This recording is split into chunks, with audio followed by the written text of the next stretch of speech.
America's war for independence really had three different phases over the course of about 6 years. And the reason it was in phases was because Britain recognized opportunities to perhaps maybe strain the colonies, divide them, but then also recognize where they may have strength and do something about that. The first phase of the war really begins with Lexington and Concord. Soon thereafter, American patriots besiege a small battalion of British soldiers at Bunker Hill near Boston. And that was a small engagement, but it was bloody nonetheless. And one of the things that Britain saw at that time was an opportunity to perhaps fracture the colonists among loyalists and revolutionaries. Loyalists, also known as Tories, were American colonists who were loyal to the British Crown or Great Britain. They didn't want independence. Okay? They remained loyal to the Crown. And then, of course, you had revolutionaries, the Patriots. Okay? Those are the folks who wanted a new country. Revolutionary fervor was biggest in New England, specifically in and around Boston. Remember, you had the Boston Tea Party, you had the Boston Massacre, Lexington and Concord. You've had Boston at the epicenter of America's independence movement. Therefore, New England, in particular, was a hotspot that the British wanted to kind of avoid. You have a larger concentration of anti-British sentiment in New England. So it became clear that Britain was going to have to do something about New England. Things got so out of hand at one point that American patriot troops wanted to send so much of a message to the British that they would go up to Quebec, into Canada, and perhaps engage British forces there so as to drive a message home. That movement was actually led by an American military commander, Benedict Arnold. Remember that name. We're going to mention him in a few minutes again. Patriot forces were beaten back in Quebec. But the point was clear. New England was going to be a hot spot. And this war is going to be more than just a local phenomenon, though. Okay? It's not just in New England where this is being fought. You have patriots who are willing to even go up to Canada. And then, of course, things are escalating in the mid-Atlantic states, around New York and places around there, too. The British decide, you know what? These early years, this conflict, why don't we concentrate our efforts other than the biggest and most concentrated effort that the revolutionaries have? Why don't we kind of take our efforts outside of New England and maybe try our hand elsewhere? The mid-Atlantic, where you have General George Washington with troops. You have General Howe, who commands 32,000 British troops outside of New York in the harbor waiting for George Washington's 19,000 ragtag American patriots. Okay? Britain has the world's biggest and best navy at this time. They have the largest equipped army at this time. They're well trained. They're well organized. Okay. George Washington has ragtag militia, if you will. They're not very well organized at all. They're hardly uniformed. They're not very well trained. And they're not as well supplied. They don't even have a navy at this point. And yet, George Washington, instead of surrendering, decides, okay, Britain, I see you. We'll take you on anyway. You outnumber us. You have us outgunned. You have us outtrained. You have us outmanned. Okay.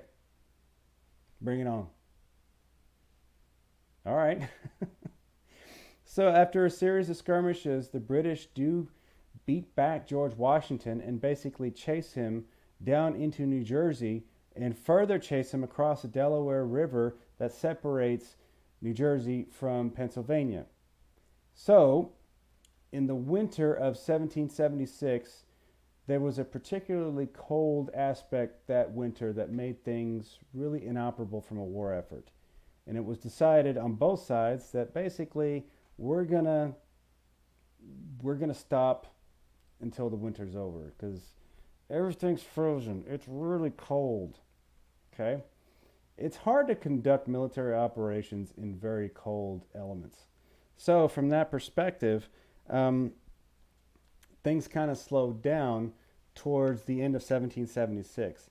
They brought back up again when Washington reaches back across the Delaware River, and that's where the famous Washington on the Delaware picture takes place. There's a famous artist rendition of Washington on the Delaware, stoically looking across. This guy and his ragtag militia troops in the boat with him. Basically, he's going to go attack a Haitian regiment, a Hessian regiment, right across the river, and then eventually make his way into Trenton, New Jersey, to engage larger British forces. And he gets beaten back, and eventually he would also engage with various different Iroquois Nation troops as well that sided with the British. Speaking of the Iroquois Nation, they are at odds often with one another because not all 5 tribes of Indian Nation are united. Some of them, even though they have this neutrality that they declared, some of them have sided with the British. Others have sided with the Patriots. So what happens when your tribe and your various different nations in between are not on the same page? Okay, that becomes a problem. So hold that thought. Otherwise, though, it became clear that the war in the mid-Atlantic was going to have to be fought in close quarters against the larger British forces. And you would have Americans who would engage all throughout the Hudson Valley, and in particular at Oriskany, and even near the American Military Academy at West Point that currently exists today. Okay, West Point, New York, and upstate. You have various different New England militiamen who mauled a smaller contingent of British Army soldiers at that time. Okay, and one thing to also understand was that American patriots conducted basically what amounts to somewhat of a guerrilla war at that time.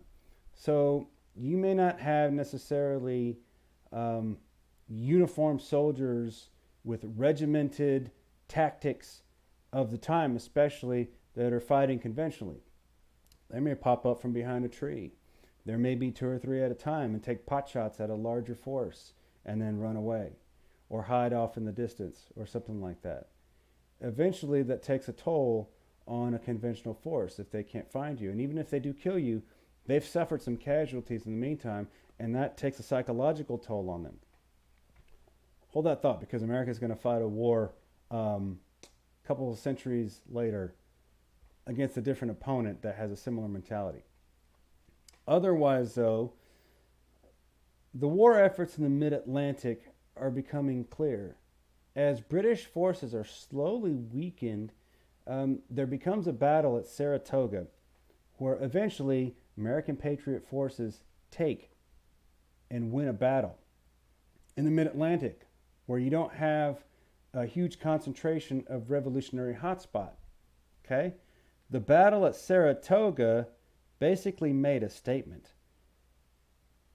Saratoga in upstate New York made the statement that, one, since some of the Iroquois fought on the side of the British, you basically have splintered their efforts. That would eventually lead to the complete downfall of the Iroquois Confederacy. Okay? It also exposed British troops to other different attacks and further weakened them abroad. Okay, so several other things need to happen. But otherwise, though, as you have a few years into this, things are slow and still pretty unstable. I want to paint another picture for you guys. First and foremost, Yeah, we declared our independence on July the 4th, 1776. And we celebrate that day as our nation, as our birthday, if you will. We haven't won anything yet. We've made a declaration. We haven't won anything yet. Okay? We're really just kind of getting started. America at this time doesn't have much by way of circulation. They don't have much of a military. We don't have a whole lot of financial backing. So some other things are going to have to change, and I'm going to explain that in the next video as the second half of our War for Independence.